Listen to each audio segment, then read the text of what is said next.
तो आज के इस खास विश्लेषण में हम एक ऐसे विषय की गहराई में जा रहे हैं जो सीधा सीधा हमारे खेतों और थाली से जुड़ा है। बिल्कुल। और ये बहुत ही जरूरी मुद्दा है। हाँ, मार्च और अप्रैल की जो भीषण गर्मी है ना, मतलब जिसे हीट स्ट्रेस कहते हैं, वो गेहूं, सरसों, चना और सब्जियों को कैसे बर्बाद कर रहा है, हम आज यही डिकोड करेंगे। डेटा के हिसाब से अगर सही समय पर कदम ना उठाएं तो करीब 20 से 30% तक का भारी नुकसान हो सकता है। जी। और देखिए, ये सिर्फ कुछ पौधों के सूखने के बात नहीं है। मैं तो इसे एक बहुत बड़ी आर्थिक चेतावनी मानती हूँ। अगर हम इसके असर को डिकोड करें तो पौधे खुद हमें साफ संकेत देते हैं। हाँ, वो लक्षण साफ दिखने लगते हैं। बिल्कुल। पत्तियों का मुड़ना, किनारों से उनका सूख जाना, या फिर फूलों का समय से पहले ही झड़ जाना, और दाने का जो सिकुड़ना होता है ना, ये सब बताते हैं कि फसल भयानक स्ट्रेस में है। पौधे का विकास तो जैसे पूरी तरह रुक ही जाता है। और इन लक्षणों को देखकर सबसे पहले दिमाग में मतलब सिंचाई का ही ख्याल आता है। डेटा भी हल्की सिंचाई की सिफारिश कर रहा है, लेकिन यहाँ समय का कोई बड़ा पेच है शायद। बहुत बड़ा पेंच है। पानी सिर्फ सुबह या फिर शाम को ही देना चाहिए।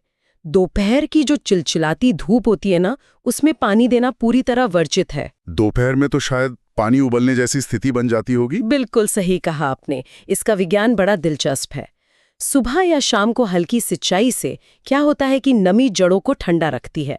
अगर दोपहर में पानी दिया तो गर्म मिट्टी में वो जड़ों को फायदे की जगह और नुकसान पहुंचाएगा। एक तरह का थर्मल शॉक लग सकता है पौधे को। हाँ, थर्मल शॉक। और ये छोटी सी तकनीक पौधे को उसी अचानक लगने वाले शॉक से बचाती है। तो मतलब बाहर से तो हमने पौधे को ठंडा कर लिया, लेकिन उसे अंदर से भी तो गर्मी से लड़ने के लिए तैयार करना होगा। जो रिसोर्सेज हम देख रहे हैं उसमें एसओपी यानी पोटैश के छिड़काव का काफी जिक्र है। जी, एसओपी यानी सल्फेट ऑफ पोटैश। वही 0-0-50 फर्टिलाइजर, मतलब नाइट्रोजन और फास्फोरस 0 और पोटाश 50%। एकदम सही। तो इसका 1% का घोल बनाना होता है। सीधा हिसाब है, 10 लीटर पानी में 100 ग्राम पोटाश मिलाना है और 7 से 10 दिन के अंतर पर इसके 2 स्प्रे करने हैं।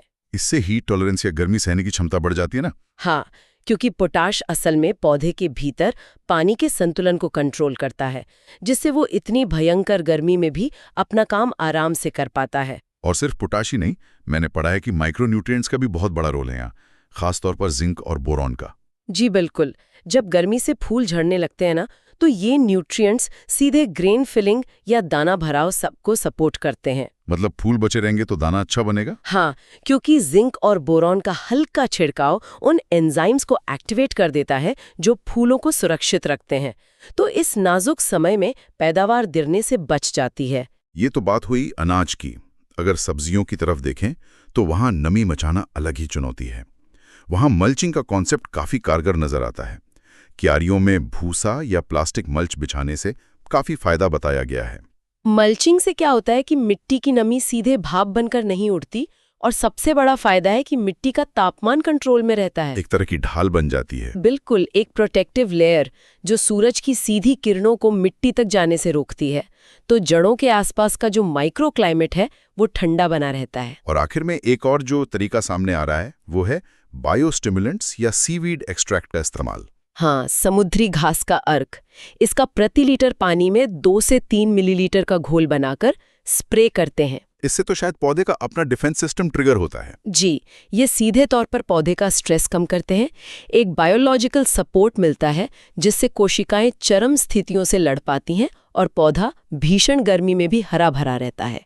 तो अगर हम इस पूरी चर्चा को समेटें तो ये साफ है कि इस मार्च अप्रैल की गर्मी को बिल्कुल भी हल्के में नहीं लिया जा सकता। बिल्कुल नहीं।